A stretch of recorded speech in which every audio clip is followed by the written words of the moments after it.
ಧ್ವನಿ ಕನ್ನಡ, ಪ್ರತಿಯೊಬ್ಬ ಕನ್ನಡಿಗನ ಧ್ವನಿ. ವ್ಯಾಕ್ಸಿನೇಷನ್ ತಗೊಂಡು ಬಂಧುಗಳೇ, ಜೀವ ಉಳಿಸಿದವ್ರಿಗೆ ನಾವು ಋಣ ತೀರಿಸ್ಬೇಕಲ್ಲ, ಕೃತಜ್ಞತೆ ಹೇಳ್ಬೇಕಲ್ಲ, ಹೇಳ್ಬೇಕು ಬೇಡ?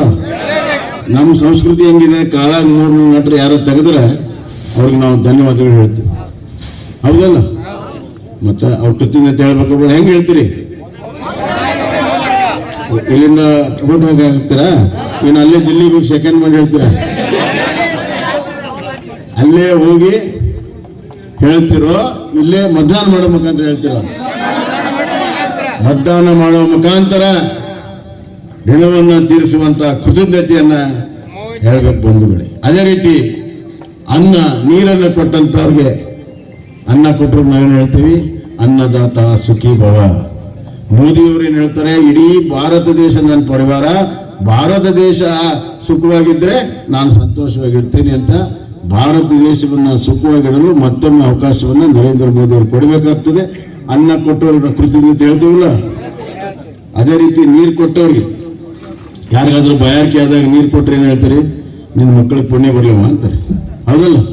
ಹಂಗೆ ಕೃತಜ್ಞತೆ ಹೇಳ್ತಿರಲ್ಲ? ಹಾಗಾದ್ರೆ ಪ್ರಾಣ ಉಳಿಸಿದವ್ರಿಗೆ, ಅನ್ನ ಕೊಟ್ಟವ್ರಿಗೆ ಮತಾಕಿ. ಬಂಧುಗಳೇ, ಇದು ಭಾರತ ಬದಲಾವಣೆ ಆಗ್ತಾ ಇದೆ. ಇದು ಭಾರತ ಬದಲಾವಣೆ ಆಗ್ತದೆ. ಭಾರತಕ್ಕೆ ಉಜ್ವಲ ಅಮೃತ ಕಾಲ ಭವಿಷ್ಯ ಬರ್ತಾ ಇದೆ. ಮಾತು ಕೊಟ್ಟಂತೆ ನಡ್ಕೊಳ್ಳುವಂತ ಒಬ್ಬ ಪ್ರಧಾನಮಂತ್ರಿ, ಒಂದು ಸರ್ಕಾರ ಇದೆ.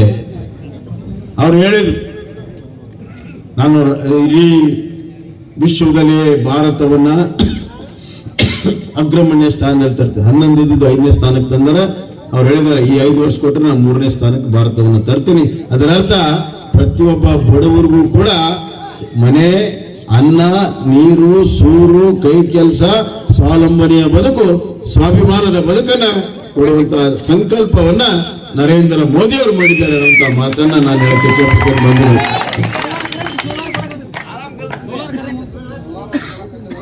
ಈಗ ಪ್ರತಿಯೊಂದು ಮನೆಗೂ ಸೋಲಾರ್ ಕೊಟ್ಟು ನಿಮ್ಗೆ ಬೇಕಾದ ವಿದ್ಯುತ್ ಶಕ್ತಿ ನೀವು ಪುಕ್ಕಟ್ಟೆ ತಗೊಂಡು ಮತ್ತೆ ಮಾರಾಟ ಕೂಡ ಮಾಡಬಹುದು. ಆ ವ್ಯವಸ್ಥೆ ನರೇಂದ್ರ ಮೋದಿ ಅವರು ಮಾಡ್ತಾರೆ. ನಾನು ಇಷ್ಟೇ ಹೇಳಿ ಬಯಸ್ತೇನೆ, ಅದು ಸ್ಪ್ರಿಂಕ್ಲರ್ ಪೈಪ್ ಏನ್ ನೆನ್ಪು ಮಾಡಿಸಿರ್ಪ ನನಗೆ.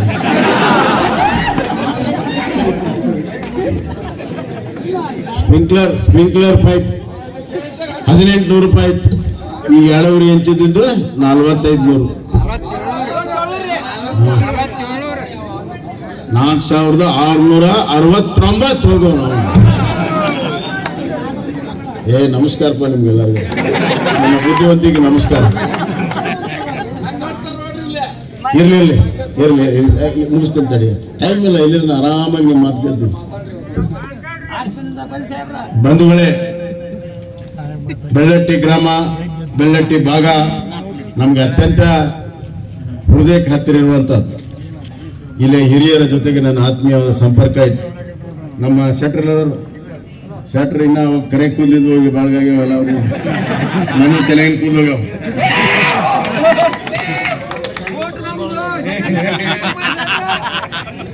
ಈಗ ಮತ್ತೆ ಹಳೆ ಕಟ್ಟಿಗೆ ಸೇರಿದೆ. ಹೀಗಾಗಿ ನಾನು ಇಷ್ಟೇ ಹೇಳಿ ಬಯಸ್ತೇನೆ, ಮತ್ತೆ ನಾವೆಲ್ಲ ಒಂದಾಗಿದ್ದೇವೆ, ಮತ್ತೆ ನಾವು ವಿಜಯಶಾಲಿ ಆಗ್ತೇವೆ. ಆದರೆ ವಿಜಯಶಾಲಿ ಯಾಕೆ ಆಗ್ಬೇಕು? ಈ ಭಾಗದ ನೀರಾವರಿ ಮಾಡಿಸಲು ನಾವು ವಿಜಯಶಾಲಿ. ಇಟ್ಕಿ, ಸಾಸಲವಾಡ ಕೆಲವು ಗ್ರಾಮಗಳಿಗಾಗಿದೆ, ನನಗೆ ಗೊತ್ತಿದೆ. ಅದಕ್ಕೆ ವಿಶೇಷವಾಗಿರುವಂತಹ ತುಂಗಭದ್ರದಿಂದ ಯೋಜನೆಯನ್ನ ಮಾಡಿ ಏನಿದೆ ಅದಕ್ಕೆ ಸಂಪೂರ್ಣವಾದಂತಹ ಕೆರೆ ತುಂಬಿಸುವಂತ ಯೋಜನೆಯನ್ನ ನಾನು ಮಾಡ್ತೇನೆ ಅಂತ. ಅದೇ ರೀತಿ ಸಿಂಗ್ಟಾಲೂರಿಗೆ 1000 ಕೋಟಿ ನಾನು ಕೊಟ್ಟಿದ್ದೆ ನೀರಾವರಿ ಸಚಿವನಾಗಿ.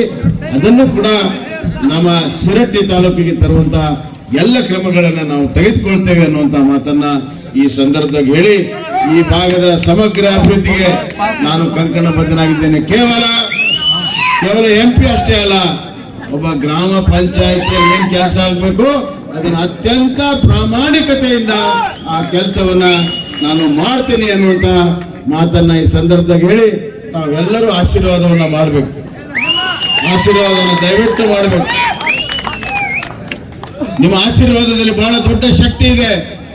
ಈ ದೇಶವನ್ನ ಕಟ್ಟುವಂತಹ ಶಕ್ತಿ ಇದೆ. ದೇಶಕ್ಕೆ ಉಜ್ವಲ ಭವಿಷ್ಯವನ್ನು ಬರೆಯುವಂತಹ ಶಕ್ತಿ ಇದೆ.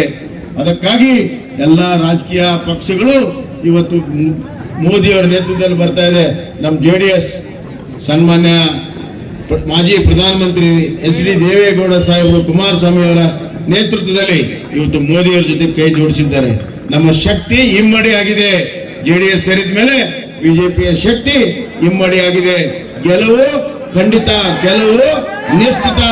ಕಾಂಗ್ರೆಸ್ ಧೂಳುಪಟ ಖಂಡಿತ, ಕಾಂಗ್ರೆಸ್ ಧೂಳುಪಟ ನಿಶ್ಚಿತ. ಆದ್ರಿಂದ ಬಂಧುಗಳೇ, ನಾ ಎಷ್ಟೇ ಹೇಳ ಬಯಸ್ತೇನೆ, ನಿಮ್ಮ ಮತಕ್ಕೆ ಚ್ಯುತಿ ಬರೆದ ರೀತಿಯಲ್ಲಿ, ನಿಮ್ಮ ಮತಕ್ಕೆ ಗೌರವ ಬರೋ ರೀತಿಯಲ್ಲಿ ನಾನು ಕೆಲಸವನ್ನ ಮಾಡ್ತೇನೆ. ದಯವಿಟ್ಟು ಆಶೀರ್ವಾದವನ್ನ ಮಾಡಿ ನರೇಂದ್ರ ಮೋದಿ ಅವರನ್ನ ಮತ್ತೊಮ್ಮೆ ಪ್ರಧಾನಮಂತ್ರಿ ಮಾಡಿ ದೇಶಕ್ಕೆ ಉಜ್ವಲ ಭವಿಷ್ಯವನ್ನ ಬರೀರಿ. ಈ ಅನಿಷ್ಟ ಸರ್ಕಾರವನ್ನ ಕಿತ್ತೊಗಿರಿ ಅನ್ನುವಂತ ಮಾತನ್ನ ಈ ಸಂದರ್ಭದಲ್ಲಿ ಹೇಳಿ, ನಮ್ಮ ಬಳ್ಳಮ್ಮ ದೇವಿ ಆಶೀರ್ವಾದ ಇದೆ. ನಮ್ಮ ಸರ್ಕಾರ ಇದ್ದಾಗ 1 ಕೋಟಿ ರೂಪಾಯಿ ನಾವು ಕೊಟ್ಟಿದ್ದೀವಿ. ಅದರ ಅಭಿವೃದ್ಧಿ, ಸಮಗ್ರ ಅಭಿವೃದ್ಧಿಯನ್ನು ನಾವು ಮಾಡ್ತೇವೆ. ಅಷ್ಟೇ ಅಲ್ಲ, ಇನ್ನ ಹಲವಾರು ಕ್ಷೇತ್ರಗಳ ಅಭಿವೃದ್ಧಿ ನಮ್ಮ ಕೈಯಲ್ಲಿದೆ.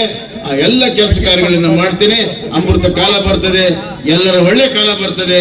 ದಯವಿಟ್ಟು ಆಶೀರ್ವಾದವನ್ನ ಮಾಡಿ ಅಂತ ಕೇಳ್ಕೊಂಡು ನನ್ನ ಮಾತನ್ನು ಮುಗಿಸ್ತೇನೆ. ನಾನು ಇಷ್ಟ ಹೇಳಿ ಬಯಸ್ತೇನೆ, ಇಂಥ ಅನಿಷ್ಟ ಸರ್ಕಾರ ಇರಬೇಕಾ ಹೋಗ್ಬೇಕನ್ನುವಂತ ತೀರ್ಮಾನ ಮಾಡುವ ಕಾಲ ಬಂದಿದೆ ಬಂಧುಗಳೇ.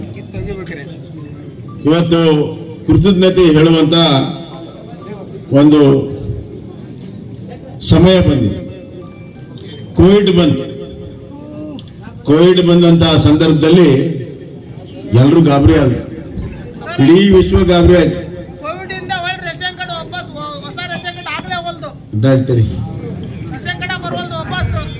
ಹೇಳ್ತೀನಿ ಅವ್ರವ್ರಿಗೆ ಏನೇನು ಪ್ರಾಬ್ಲಮ್ ಅದ ಮತ್ತೆ ಹೇಳ್ತಾರೆ ಪಾಪ ಅವರು. ಕೋವಿಡ್ ಬಂದಾಗ ಇಡೀ ಜಗತ್ತು ಹವಾರ್ಥ. ಅದನ್ನ ದಿಟ್ಟತನದಿಂದ ಎದುರಿಸಿ ಜನರಿಗೆ ಅನ್ನ, ಆಹಾರ ಮತ್ತು ಕೆಲಸ ಎಲ್ಲವೂ ಕೊಟ್ಟು ಬದುಕಿಸಿದ್ರು. ಅಷ್ಟೇ ಅಲ್ಲ, ಲಸಿಕೆ ಕೊಟ್ಟರು, ಚುಚ್ಚುಮದ್ದು ಕೊಟ್ಟರು. ಇವತ್ತು ನಾವೇನಾದ್ರು ಮಾಸ್ಕ್ ಇಲ್ಲದೆ ಆರಾಮಾಗಿ ಓಡಾಡ್ತೇವೆ ಅಂತಂದ್ರೆ ಆ ಲಸಿಕೆಯಿಂದ. ಲಸಿಕೆ ಯಾರು ಕೊಟ್ರು? ಮೋದಿ ಏನಾದ್ರು ಚಾರ್ಜ್ ಮಾಡಿದ್ರ? ಪುಕ್ಕಟ್ಟೆ ಕೊಟ್ರ? 130 ಕೋಟಿ ಜನರಿಗೆ ಒಂದಲ್ಲ, ಎರಡಲ್ಲ, 3 ಬಾರಿ ಕೊಟ್ಟು ನಮ್ಮ ಜೀವವನ್ನು ಉಳಿಸಿದ್ರು. ನಮ್ಮ ಜೀವ ಉಳಿಸಿದ್ರಿಲ್ಲಪ್ಪ, ಜೀವ ಉಳಿಸಿದ್ರಿಲ್ಲ. ಇಲ್ಲಿದ್ರೆ ನಾವು ಗೋವಿಂದ ಅಂತಿದ್ವಿ. ಅಷ್ಟೇ ಅಲ್ಲ, 100 ದೇಶಕ್ಕೆ ಲಸಿಕೆಯನ್ನು ಕೊಟ್ರು. ಕಾಂಗ್ರೆಸ್ನವ್ರು ಏನಂದ್ರು? ಮೋದಿ ಲಸಿಕೆ ತಗೋಬೇಡಿ. ಒಬ್ಬ ಉತ್ತರ ಭಾರತ ಒಬ್ಬ ದೀಡ್ ಪಂಡಿತ್ ಹೇಳ್ದ, ಮೋದಿಯವ್ರ ಲಸಿಕೆ ತಗೊಂಡ್ರೆ ಮಕ್ಕಳು ಹುಟ್ಟೋದಿಲ್ಲ. ಏನಪ್ಪ ಮಕ್ಕಳು ಹುಟ್ಟೋದು ಕರ್ಕೊಂಡು ನಿಂತಿದ್ದೇನಪ್ಪ? ಇಲ್ಲಲ್ಲ.